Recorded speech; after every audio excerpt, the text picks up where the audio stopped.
எல்லாருக்கும் நமஸ்காரம். இன்னைக்கு நம்ம சௌந்தர்ய லஹரியில 34வது ஸ்லோகம் பார்க்க போறோம். ஐக்கிய பாவம் அப்படின்னு சொல்றது. ஸோ இதுல என்ன சொல்ல வரா அப்படின்னாக்கா, ரெண்டு பேருக்கும் எல்லாமே ஈக்குவலா இருக்கு அப்படின்னு. ஏன்னா சிவனுக்கு இருக்கிறது சக்திக்கு இருக்கு, ரெண்டு பேருமே ஒண்ணுதான் அப்படிங்கிற மாதிரி. அதாவது உன்னோட உடம்பானது பைரவரோடது, அவரோட உடம்பானது உன்னோடது இல்லையா?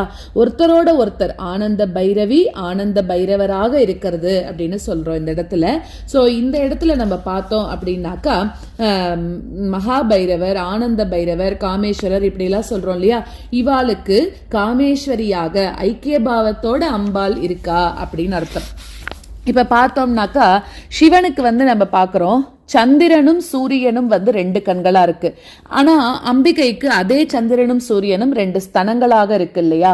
அதாவது இவ ரெண்டு பேருக்குமே பூஜை கிரமங்கள், இருப்பிடம், செய்கைகள், நிலைப்பாடு, நாட்டியம் இதெல்லாம் இருக்கு. இது எல்லாமே மூன்று கண்கள், வண்ணம், இந்த மாதிரி இருக்கக்கூடிய வடிவங்கள்ல இவளோட சமத்துவமானது நமக்கு தெரிய வருது அப்படிங்கிறா. சோ அந்த மாதிரி நம்ம சொல்லும் போது சூரியன் சந்திரன் ரெண்டு பேருக்கும் எப்படி இருக்கு அப்படின்னு பார்த்தோம் இல்லையா?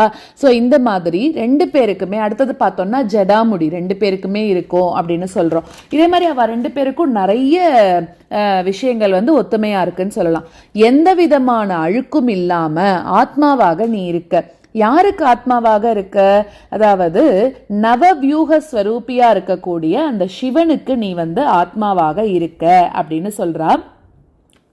என்னது அந்த நவவியூகம் அப்படின்னாக்க, காலவியூகம், குலவியூகம், நாமவியூகம், ஞான வியூகம், சித்த வியூகம், நாத வியூகம், பிந்து வியூகம், கலாவியூகம், ஜீவ வியூகம் அப்படின்னு சொல்றான். சோ ஈசனை முன்னிலைப்படுத்தி அவரோட இந்த சக்தியோட ஐக்கியத்தை சொல்லும் போது அந்த சந்திர சூரியர்களை ரெண்டு கண்களாக இருக்கக்கூடிய ஈசனையும் சக்தியோட அந்த ஈசனோட ஐக்கியத்தை சொல்லும் போது சூரிய சந்திரன் ரெண்டு ஸ்தனங்களாக அம்பாள் இருக்கு, ரெண்டும் அம்பாளுக்கு ரெண்டு ஸ்தனங்களாக இருக்கு அப்படின்னு நம்ம சொல்றோம் இல்லையா? சோ இந்த மாதிரி அதாவது இதுல ஒருத்தர் சேஷனா இருந்தாருன்னா இன்னொருத்தர் சேஷியா இருக்காளா, ஒருத்தருக்கு ஒருத்தர் உயர்வு தாழ்வு பார்த்துக்காம சமமாக சம்பந்தத்தோட இருக்கா அப்படின்னு சொல்றோம். சிவனுக்குள்ள சக்தியாக இருக்கா. மெயினா இந்த ஸ்லோகத்தை யார் சொல்லலாம் அப்படின்னாக்க, கணவன் மனைவி ஒற்றுமை. அவள்கிட்ட நம்ம நிறைய கத்துக்கணும். எப்படி ஒருத்தரோட ஒருத்தர் இருக்கா அப்படிங்கறத கத்துக்கிறதுக்கும் கணவன் மனைவி ஒற்றுமைக்கும் இந்த ஸ்லோகத்தை பாராயணம் பண்றது நல்லது. ஸோ இதில் நம்ம பார்த்தோம் அப்படின்னாக்கா, இதில் நம்ம லலிதா சகசரநாம ஸ்லோகம்னா சிவமூர்த்தி, அதாவது சிவபெருமானாகவே இருக்கா அப்படின்னு சொல்லலாம். அடுத்தது சிவனோட நாமங்களை குறிக்கக்கூடியதுலாம் அம்பாளும் இருக்கா. சிவதூதி, மிருடப்பிரியா, சிவப்பிரியா, இந்த மாதிரி எல்லாம். ஸோ சிவபெருமானோட சக்தி ஸ்வரூபமாகவே இருக்கா அப்படின்னு சொல்லலாம். கணவன் மனைவி ஒற்றுமைக்கு இந்த ஸ்லோகம் பாராயணம் பண்ணலாம். சந்தேகங்கள் எல்லாமே நம்மளுக்கு தீந்து போயிடும் அப்படின்னு சொல்றா. அதே மாதிரி சரீர ஆரோக்கியம் நம்மளுக்கு கிடைக்கிறதுக்கும் இந்த ஸ்லோகத்தை சொல்லலாம் அப்படிங்கிறா. இதுக்கு நிவேதனம் தேனு, அப்புறமா நெய் கலந்த மிளகு பொடி, இதெல்லாம் இதோட நிவேதனம்.